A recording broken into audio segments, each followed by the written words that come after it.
kembali lagi di segmen Jejak Rasa. Kali ini kami akan mencoba kuliner unik di Mijen, Kota Semarang, Yaitu soto sawah Mbak Tuti yang menawarkan sensasi makan soto di tengah hamparan sawah dan juga di tengah hiruk pikuknya Semarang. Nah, pasti pemirsa udah pada penasaran kan?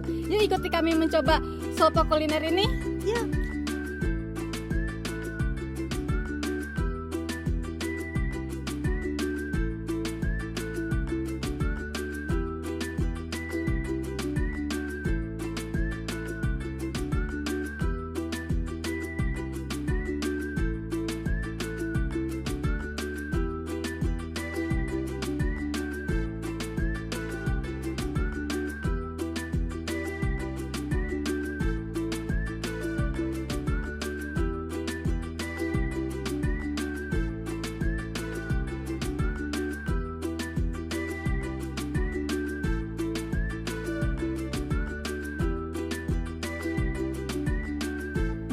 Ini dia penampakan dari soto sawah Mbak Tuti di Mijen.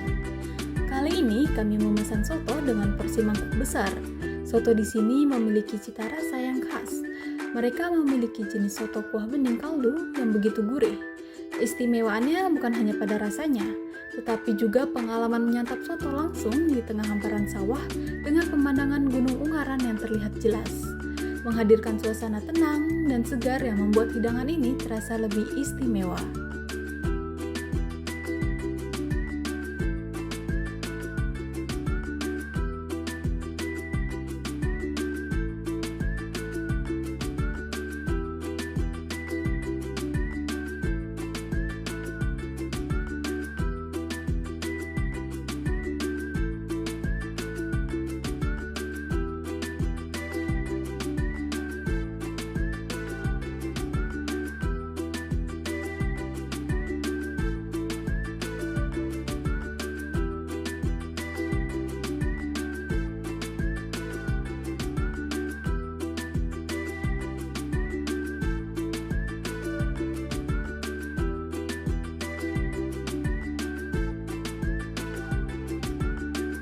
Dah, teman-teman, saatnya kita cicipi soto sawah Mbak Tuti. Kita nyicipi, guys. Jadi soto sawah Mbak Tuti ini tipenya tipe soto yang bening ya teman-teman. Iya. Jadi ini tuh kayak enak banget, gurih, nggak hambar, dan apalagi suiran ayamnya banyak banget loh. Empuk lagi. Iya, dengan harga porsi segini, harganya berapa, Mbak? 8.000 doang. Ya, 8.000. Murah ya, Mbak? Iya, worth it banget gak sih? Iya. Wow. Yuk kita icipi ini coba. Mbak, icipi, Mbak. Ayo, di Ya. sini jadi kita sudah ada sate usus, sate telur, dan beberapa gorengan. Nah, seperti tahu. Ini kayaknya Mbak Wan apa gimana ya, Mbak? Yuk kita cobain satenya. Oke, kita coba. Karena saya suka sate telur ya. Selamat makan teman-teman.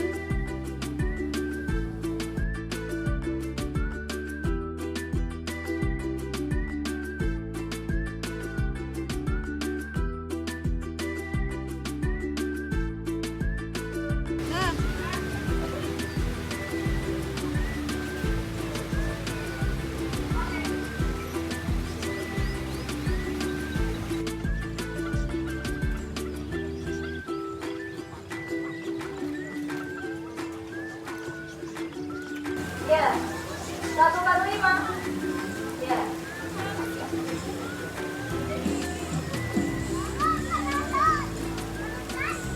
Tiga, pesanan ayam bakar. Bakar pika. Mau ngapain namanya?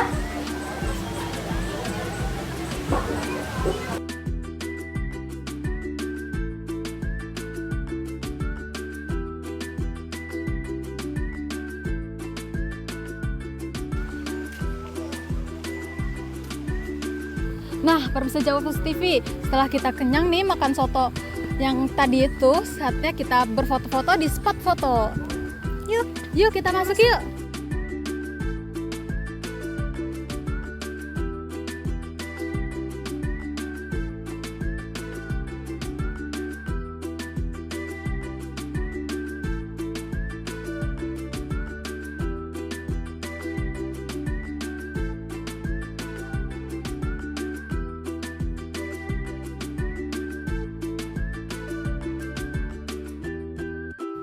kurang lebih ya 10 tahunan ya. Dari 2015an. Apa yang membuat Bapak memilih membuka warung di tengah area sawah ini, Pak? Pertama kali kita memang ini kan proses juga ya. Jadi kita dulu usaha di bidang soto, karena ini dekat dengan lokasi sekolahan, jadi kita dulu sebagai kantin sekolah. Nah, lama-kelamaan merambah, terus juga bisa diterima masyarakat luas, akhirnya dikasih nama soto sawah kayak gitu. Bagaimana awal mula sampai akhirnya soto sawah bisa seramai ini? Awal mulanya sih kita berproses ya, dari karyawannya masih sedikit, baru 1-2 orang, kalau sekarang sudah sekitar 50 orang.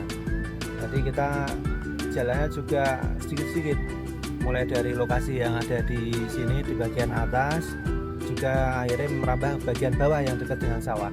Karena apa? Karena pengunjung kita semakin banyak, tempat tidak nampung, akhirnya kita berusaha untuk mencari tempat yang lain yang akhirnya malah berdekatan dengan sawah gitu. Untuk mempertahankan usaha ini biar selalu ramai ya, kita harus jaga kualitas ya. Yang pertama dari segi rasanya kita harus jangan berubah-ubah. Nanti kita misal kok bumbunya dengan takaran sekian ya harus seperti itu terus. Juga dengan harga juga jangan kita mentang-mentang udah rame kita naikin terus, enggak, kita stabil walaupun berkembang pengunjungnya banyak, kita harga tetap standar. Dan juga untuk kondisi tempat kita usahakan untuk berusaha menjaga kebersihan, itu yang paling penting. Di sini juga melibatkan banyak sekali warga ya. Ada yang satu bagian itu bagian jajanan pasar, kita bikin paguyuban sendiri. Jadi khusus jajanan pasar itu juga anggotanya warga sekitar sini juga. Terus dari parkir itu juga ada paguyubannya sendiri. Terus dari bidang eduwisata itu juga ada bagian tersendiri. Jadi kita menggabungkan elemen masyarakat sesuai dengan minat dan bakatnya masing-masing. Dan juga kolaborasi dengan kelompok tani, karena di sini juga termasuk jadi tempat sekretariat dari kelompok tani ayam tenang. Kita juga ikut menggandeng kelompok tani juga. Jadi semua sinergi kita bergerak bersama dalam suatu wadah namanya usaha kuliner dan wisata soto sawah. Kalau catering mungkin kalau ada pesanan kita juga melayani via dus-dusan gitu. Kalau untuk catering yang model untuk hajatan, resepsi pernikahan dan lain sebagainya kita sekarang hentikan. Kita hanya menyediakan untuk makan di tempat di sini aja. Kalau saya pribadi 2 kali. Saya juga 2 kali. Kalau saya kita baru pertama kali di sini. Karena kan soto sawah ini kayak punya ciri khas di samping sawah gitu ya Kak. Jadi itu buat merefreshing otak gitu kan, habis kuliah gitu kan kayak budrek gitu ya. Ya bukan budrek sih, tapi lebih ke Untuk relaksasi diri gitulah. Jadi kesini cocok untuk merefresh. Iya. Kalau dari saya pribadi yang khas di soto sawah ini deket seperti menyatu dengan alam gitu ya. Terusnya kayak gimana ya, enak gitu. rasanya juga lebih gurih. Iya, bumbunya lebih kerasa kalau di sini. Jajanannya juga banyak ya. Beragam. Kalau saya pribadi dari teman ke teman gitu. Ada rekomendasi dari teman-teman ya. Kalau dari TikTok lihatnya Mungkin pernah FYP ya. pertama kali atau sudah sering, Bu? Sudah sering Mbak, soalnya kan rumah saya di Ngalian. Terus kalau ada waktu liburan saya makan di sini gitu. Ya pemandangannya ini kan bisa ngelihat sawah gitu, banyak pemandangan. Terus kan di sini ada terapi ikan, banyak hewan-hewan yang bisa dilihat gitulah Mbak. Pokoknya. Kalau View-nya ibunya juga ya? sama. Iya. Iya. Sama. Sotonya kan di sini harganya terjangkau ya Mbak. Porsinya tuh ada yang porsi kecil sama porsi yang besar. Kalau porsi yang besar ya sesuai lah dengan menunya juga. Rasanya pun juga asin gurih gitu lah. Lumayan. Mbaknya tahu soto sawah ini dari mana sih? ini kan viral ya Mbak, di TikTok, di sosial media kan ada, di Instagram gitu. Jadi kan kayak penasaran gitu kan Mbak, jadi kita kesini gitu. Ya, Sering ya Mbak gitu? ya sering.